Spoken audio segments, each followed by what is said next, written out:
Great moments in PC gaming are bite-sized celebrations of some of our favorite gaming memories. Far Cry 2 image credit, Ubisoft developer, Valve. Year, 2004. I'm glad Sea of Thieves finally came along to conclusively win the battle that has raged on in gaming for years. Which game has the best water? That's over now. That's done. Sea of Thieves wins by containing what I assume is some sort of magic that permits a real ocean to exist inside it.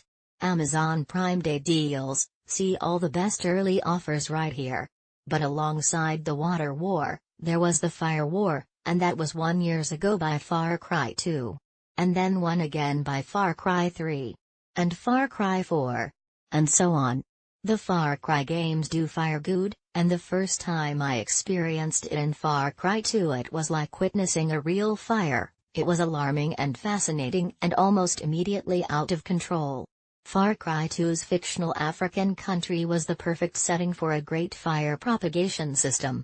It was sun-bleached and arid, dry and dusty, with fields of dead grass and trees of brittle branches. Its combat was chaos, with psychotic mercenaries who'd ram your car off the road and fill the air with lead at the drop of a hat. The entire game was a powder keg just waiting for a match.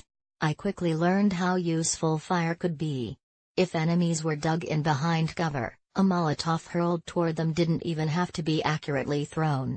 It'd smash, setting the grass on fire, which would quickly spread across the ground, forcing the mercs out into the open where they could be picked off without me having to leave cover. Thanks, fire. We're a great team.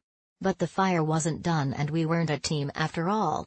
The flames would keep spreading, climbing tree trunks, igniting vehicles, setting off ammo boxes, forcing me out of cover, and cutting off my escape route. More than once the blaze I'd started had become another enemy and I'd have to flee while patting down my burning clothing and cursing because my car had exploded. Unlike the other Far Cry games, cars weren't all that easy to find. Most of the fires I started were accidents that quickly spiraled out of control. A bullet finds an ammo box or a grenade goes off too close to a vehicle. A careful approach and minutes spent scouting are all for naught. The entire fight changes course because most things are burning and everything else is about to catch fire. Once I was taking out a convoy from a safe distance with a rocket launcher, and I suddenly noticed I was taking damage.